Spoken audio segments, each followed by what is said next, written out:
A esta altura ya nadie me nombra por mi nombre. Octavio. Todos me llaman abuelo, incluida mi propia hija. Cuando uno tiene como yo, 84 años, ¿qué más puede pedir? No pido nada. Fui y sigo siendo orgulloso. Sin embargo, hace ya algunos años que me he acostumbrado a estar en la mecedora o en la cama. No hablo. Los demás creen que no puedo hablar. Incluso el médico lo cree. Pero yo puedo hablar. Hablo por la noche. Monólogo. Naturalmente que en voz baja, para que no me oigan. Hablo nada más que para asegurarme de que puedo. Total, ¿para qué? Afortunadamente puedo ir al baño por mí mismo, sin ayuda. Esos 7 pasos que me separan del lavabo o del inodoro, aún puedo darlos. Ducharme no.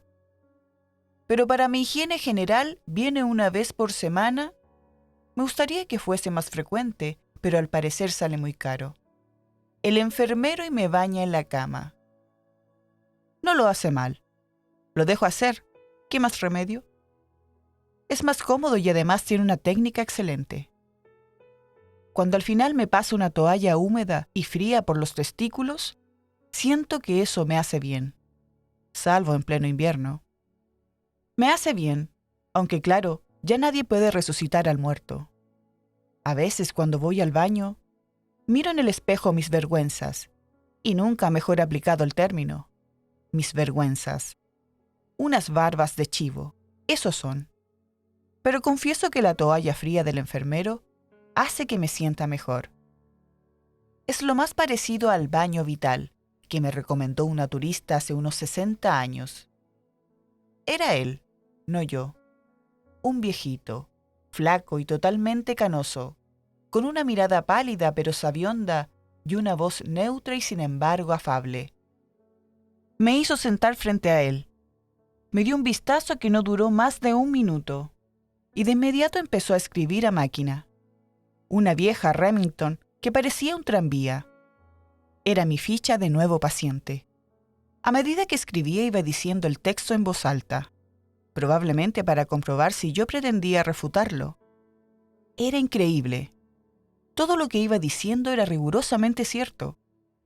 2 veces sarampión, 1 vez rubiola y otra escarlatina.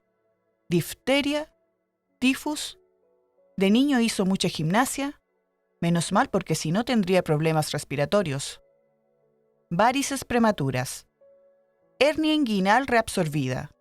Buena dentadura, etc. Hasta ese día no me había dado cuenta de que era poseedor de tantas taras juntas. Pero gracias a aquel tipo y sus consejos, de a poco fui mejorando. Lo malo vino después, con años y más años. Años. No hay naturista ni matasanos que te los quite. Ahora que debo quedarme todo el tiempo quieto y callado, quieto por obligación, callado por vocación, mi diversión es recorrer mi vida, buscar y rebuscar algún detalle que creí olvidado y sin embargo estaba oculto en algún recoveco de la memoria. Con mis ojos casi siempre llorosos, no de llanto, sino de vejez, veo y recorro las palmas de mis manos. Ya no conservan el recuerdo táctil de las mujeres que acaricié, pero en la mente sí las tengo. Puedo recorrer sus cuerpos como quien pasa una película y detener la cámara a mi gusto para fijarme en un cuello. ¿Será el de Ana, que siempre me conmovió? En unos pechos. ¿Serán los de Luisa, que durante 1 año entero me hicieron creer en Dios? En una cintura. ¿Será la de Carmen, que reclamaba mis brazos que entonces eran fuertes?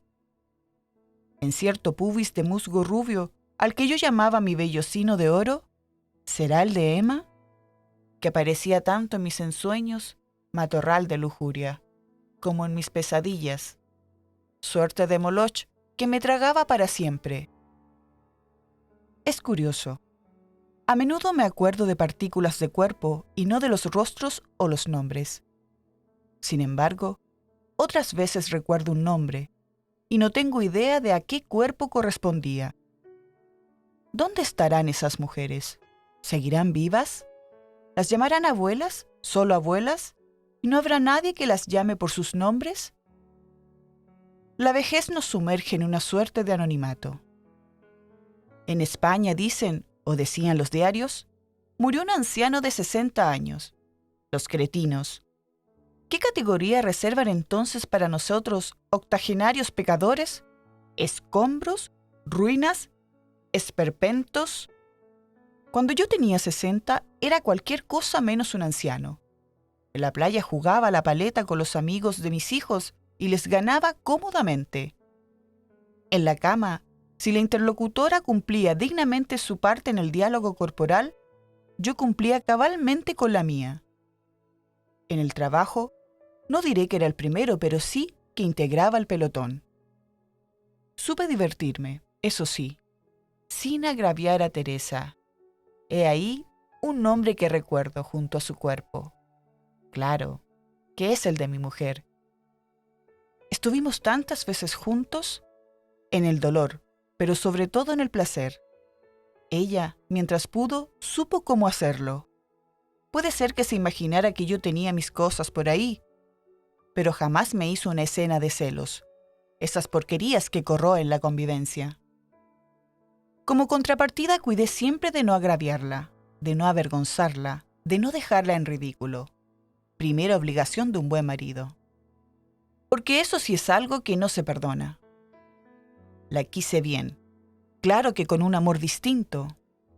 Era de alguna manera mi complemento, y también el colchón de mis broncas. Suficiente. Le hice 3 varones y una hembra. Suficiente. El ataque de asma que se la llevó fue el prólogo de mi infarto. 68 tenía y yo 70. O sea que hace 14 años. No son tantos. Ahí empezó mi marea baja. Y sigue. ¿Con quién voy a hablar? Me consta que para mi hija y para mi yerno soy un peso muerto. No diré que no me quieren, pero tal vez sea de la manera como se puede querer a un mueble de anticuario o a un reloj cucú, o en estos tiempos a un horno de misar. No digo que no sea injusto, solo quiero que me dejen pensar. Viene mi hija por la mañana temprano y no me dice qué tal papá, sino qué tal abuelo, como si no proviniera de mi prehistórico espermatozoide. Viene mi yerno al mediodía y dice qué tal abuelo. En él no es una errata sino una muestra de afecto, que aprecio como corresponde, ya que él procede de otro espermatozoide. Italiano tal vez, puesto que se llama Aldo Cagnoli. Qué bien, me acordé del nombre completo. A una y a otro les respondo siempre con una sonrisa, un cabeceo conformista y una mirada, lacrimosa como de costumbre, pero inteligente. Esto me lo estoy diciendo a mí mismo, de modo que no es vanidad ni presunción ni coquetería senil, algo que hoy se lleva mucho. Digo inteligente sencillamente porque es así. También tengo la impresión de que ellos agradecen al Señor de que yo no pueda hablar. Eso creen. Imagino que se imaginan. Cuánta cháchara de viejo nos estamos ahorrando. Y sin embargo, bien que se lo pierden. Porque sé que podría narrarles cosas interesantes, recuerdos que son historia. ¿Qué saben ellos de las 2 guerras mundiales? De los primeros Ford a bigote, de los Olímpicos de Colombes, de la muerte de Ordóñez, de la despedida a Rodó cuando se fue a Italia, de los festejos cuando el centenario. Como esto lo converso solo conmigo, no tengo por qué respetar el orden cronológico. Menos mal. ¿Qué saben, Solo una noticia, o una nota al pie de página, o una mención en la perorata de un político. Nada más. Pero el ambiente, la gente en las calles, la tristeza o el regocijo en los rostros, el sol o la lluvia sobre las multitudes, el techo de paraguas en la plaza de Cagancha. Cuando Uruguay le ganó 3-2 a Italia en las semifinales de Ámsterdam. Y el relato del partido no venía como ahora por satélite, sino por telegramas. Carga uruguaya. Italia cede córner. Los italianos presionan sobre la valla defendida por Masali. Scarone tira desviado, etc. Nada saben y se lo pierden.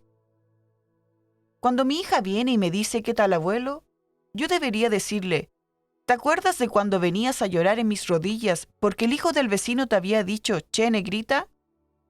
¿Y tú creías que era un insulto ya que te sabías blanca? ¿Y yo te explicaba que el vecino te decía eso porque tenías el pelo oscuro?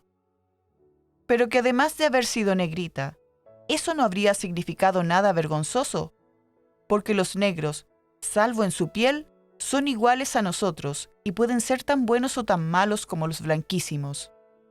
Y tú dejabas de llorar en mis rodillas. Los pantalones quedaban mojados, pero yo te decía: no te preocupes, mijita, las lágrimas no manchan. Y salías de nuevo a jugar con los otros niños. Y el hijo del vecino lo sumías en un desconcierto vitalicio cuando le decías, con todo el desprecio de tus 7 años: «che, blanquito». Podría recordarte eso, pero ¿para qué? Tal vez dirías: «ay, abuelo, ¿con qué pavadas me vienes ahora?». A lo mejor no lo decías, pero no quiero arriesgarme a ese bochorno. No son pavadas, Teresita. Te llamas como tu madre. Se ve que la imaginación no nos sobraba. Yo te enseñé algunas cosas y tu madre también. Pero ¿por qué cuando hablas de ella decías «entonces vivía mamá»? Y a mí, en cambio, me preguntas «¿qué tal, abuelo?». A lo mejor si hubiera muerto antes que ella, hoy dirías «cuando vivía papá». La cosa es que, para bien o para mal, papá vive. No habla pero piensa, no habla pero siente. El único que con todo derecho me dice abuelo es, por supuesto, mi nieto, que se llama Octavio como yo. Al parecer tampoco a mi hija y a mi yerno les sobraba imaginación. Ahí está la clave. Cuando le digo Octavio, le digo, porque con mi nieto es con el único ser humano con el que hablo, además de conmigo mismo, claro. Esto empezó hace 1 año, cuando Octavio tenía 7. Una vez yo estaba con los ojos cerrados y creyéndome solo, dije en voz no muy alta pero audible: «carajo, me duele el riñón». Pero no estaba solo. Sin que yo lo advirtiera, había entrado mi nieto. «Pero abuelo, ¿estás hablando?», dijo con un asombro alegre que me conmovió. Le pregunté si había alguien en la casa y como dijo que no había nadie, le propuse un convenio. Por un lado, él mantenía el secreto de que yo podía hablar, y por otro, yo le contaría cuentos que nadie sabía. «Está bien», dijo, «pero tenemos que sellarlo con sangre». Salió y volvió casi enseguida con una hoja de afeitar, un frasco de alcohol y un paquete de algodón. Se las arregla muy bien, y además conoce esos trámites desde que le dieron toda una serie de inyecciones con una vacuna contra la alergia. Con toda tranquilidad, me hizo un tajito minúsculo y él se hizo otro, ambos en la muñeca, suficientes como para que salieran unas gotas de sangre.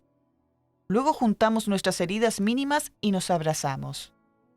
Octavio humedeció el algodón con un poco de alcohol, lo apoyó en ambas señales secretas hasta que no salió más sangre, y salió corriendo a dejar todo su instrumental en el botiquín. Desde entonces, y siempre que quedamos solos en casa, algo que ocurre con frecuencia, él viene a que, en cumplimiento del pacto, le cuente cuentos desconocidos, inéditos. Cuando salen mi hija y mi yerno, le dicen a ver si cuidas al abuelo. Y él responde que sí, con un gestito de fastidio para disimular.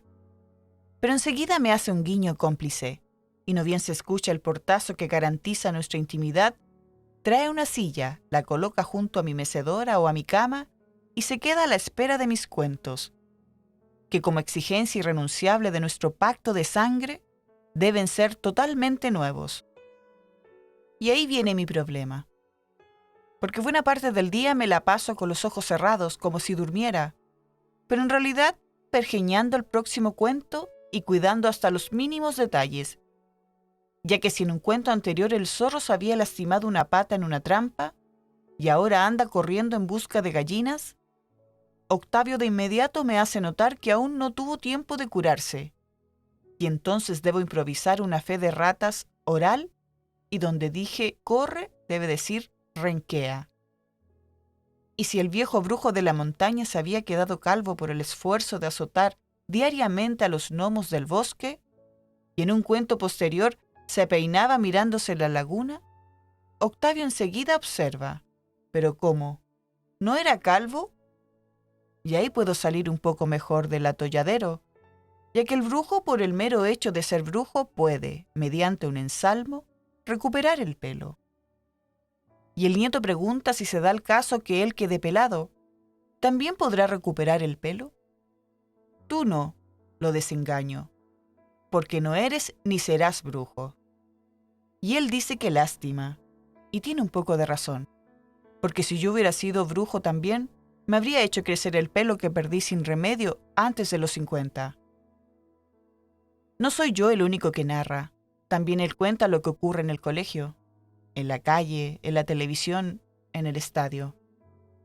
Es hincha de Danubio y se asombra de que yo sea de Wanderers.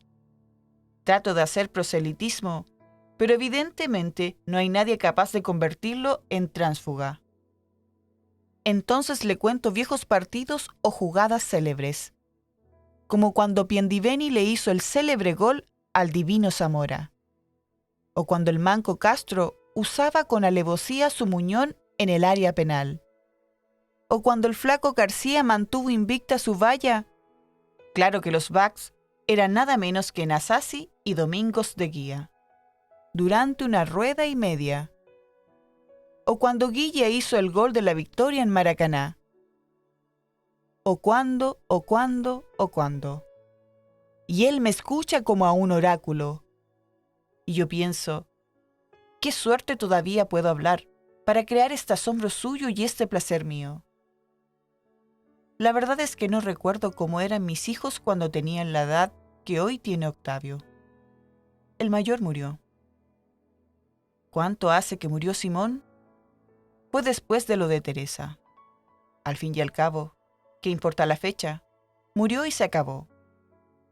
No tuvo hijos, creo. ¿O los habré olvidado? Nunca estoy seguro de mis lagunas, que a veces son océanos. El segundo, Braulio, sí los tuvo, pero todos están en Denver. ¿Qué habrá ido a hacer allí? La verdad es que no recuerdo. A veces manda fotos tomadas con su encantadora Polaroid o alguna postal, con un abrazo para el viejo. Soy yo. Él no me dice abuelo, me dice viejo. Me cago en la diferencia. Reconozco que una vez me mandó una radio a transistores. Todavía la tengo y a veces la oigo. Pero a menudo se queda sin pilas y tendría que pedirlas. Pero no pido nada. Nunca pido nada. Reconozco que soy un orgulloso de mierda, pero a esta altura no voy a reeducarme, ¿no es cierto? Total, el que me jodo soy yo, porque si la radio tuviera simples pilas, podría escuchar algún que otro partido. No muchos porque los locutores en general me cansan, con su entusiasmo fingido y sus fallas de sintaxis. También podría escuchar el Sodre cuando pasa música clásica, que es la única que digiero. La alegría que tuve aquella tarde en que pude escuchar el Septimino. Lo tenía en disco hace tiempo. Vaya a saber dónde está. Quizá lo de las pilas podría solucionarse, sin mengua de mi podrido orgullo. Diciéndoselo a mi nieto, para que éste, en cumplimiento de nuestro pacto de sangre y guardando siempre nuestro secreto, le dijera a mi hija, mira, la radio del abuelo está sin pilas. Y entonces lo mandaran a la ferretería de la esquina para que me las trajera. Con eso alcanza. Yo las sé colocar, aunque a veces las pongo al revés y la radio no funciona. En alguna ocasión me ha llevado un buen cuarto de hora hallar la posición adecuada, para las 4 de 1,5 voltios, pero igual me sirve para entretenerme un poco. ¿Qué más puedo hacer? Leer, ya no puedo. Televisión, tampoco. ¿Pero escuchar la radio o cambiarle las pilas? Sí. Mi tercer hijo se llama Diego y está en Europa. Enseña en Zúrich, me parece. Sabe alemán y todo.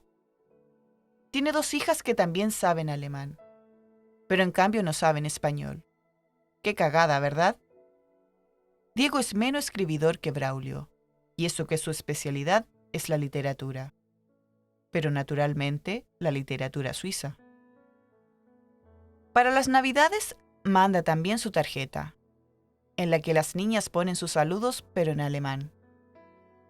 Yo no sé alemán, apenas un poco de inglés para defenderme en correspondencia comercial, de la que yo mismo me encargaba cuando era gerente de la Mercantil del Sur, importaciones y exportaciones.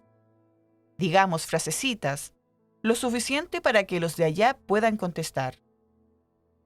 También ese hijo menor a veces me manda algún regalito. Verbigracia, un llavero suizo de 18 quilates. En esa ocasión sonreí, como diciendo qué lindo, pero en realidad pensando, qué boludo. ¿Para qué quiero yo un llavero de oro 18 si estoy aquí semi-postrado?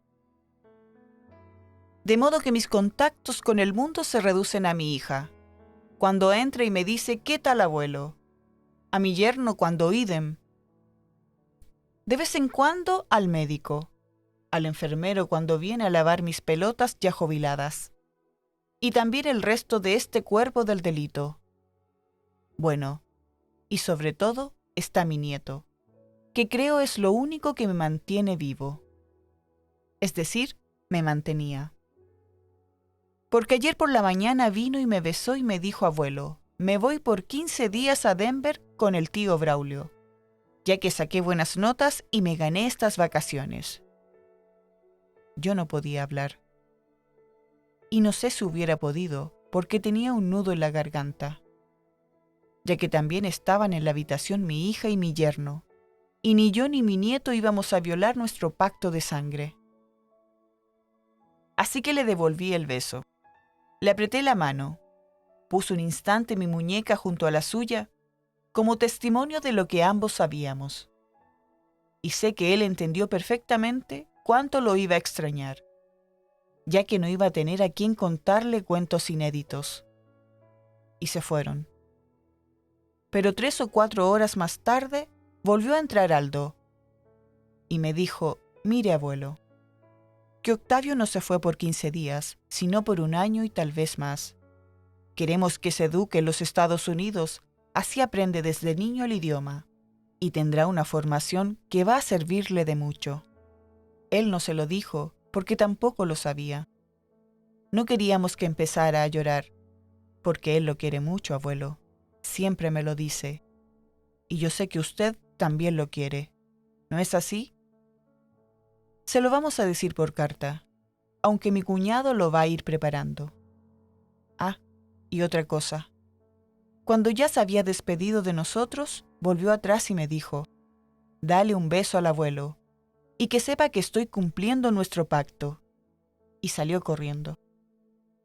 ¿Qué pacto es ese, abuelo? Cerré los ojos por pudor. Aunque como siempre lagrimeo, nadie sabe nunca cuándo son lágrimas de veras. E hice un gesto con la mano como diciendo, cosas de niños. Él se quedó tranquilo y me abandonó. Me dejó a solas con mi abandono porque ahora sí que no tengo a nadie, y tampoco a nadie con quien hablar. Me tomó de sorpresa todo esto, pero quizás sea lo mejor, porque ahora sí tengo ganas de morir, como corresponde a un despojo de 84 años. A mi edad, no es bueno tener ganas de vivir, porque la muerte viene de todos modos y a uno lo toma de sorpresa. A mí no. Ahora tengo ganas de irme, llevándome todo ese mundo que tengo en mi cabeza y los 10 o 12 cuentos que ya tenía preparados para Octavio, mi nieto. No voy a suicidarme. ¿Con qué? Pero no hay nada más seguro que querer morir. Eso siempre lo supe. uno muere cuando realmente quiere morir. Será mañana o pasado. No mucho más. Nadie lo sabrá. Ni el médico. ¿Acaso se dio cuenta alguna vez de que yo podía hablar? Ni el enfermero, ni Teresita ni Aldo. Solo se darán cuenta cuando falten 5 minutos. A lo mejor Teresita dice entonces papá, pero ya será tarde. Y yo en cambio no diré chao, apenas adiosito con la última mirada. No diré ni chao, para que alguna vez se entere Octavio, mi nieto, de que ni siquiera en ese instante peliagudo violé nuestro pacto de sangre. Y me iré con mis cuentos a otra parte, o a ninguna.